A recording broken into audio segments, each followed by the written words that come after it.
Hello guys, আসসালামু আলাইকুম। আবার আপনাদের মাঝে একটি নতুন ভিডিও দিয়ে চলে আসলাম। তো আপনারা গাইস দেখতেই পারছেন, এই যে আপনাদেরকে দেখাচ্ছি গাইস, এই যে আমার হাতের নিচে একটি গুটা দেখছেন, এটা কোনো সাধারণ গুটা নয় গাইস। এইটার মাধ্যমে এই গাছের বৃদ্ধি পেয়ে থাকে। যেমন এইটার আরও এই পাতাগুলো যে সময় যে গাইস বুড়া হওয়ার কারণে যে সময় ঝরে যায়, এই গুটা থেকে গাইস পাতাগুলো ছাড়ে। এই পাতাগুলো ছাড়ার কারণে গাছটিকে অনেক সুন্দর লাগে, সৌন্দর্য বেড়ে যায়। দেখতেই পাচ্ছেন, এই গুটাটাকে আপনারা ভালো করে দেখেন।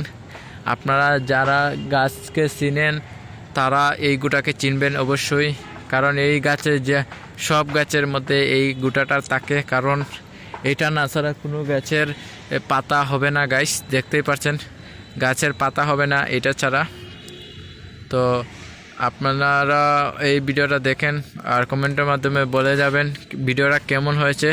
আশা করি অনেক ভালো হয়েছে ভিডিওটা। আপনারা আমাদের সাথেই থাকবেন। তো সবাই ভিডিওটা লাইক শেয়ার করবেন, লাইক শেয়ার ফলো করে রাখবেন। আশা করি ভালো আছেন। Good bye.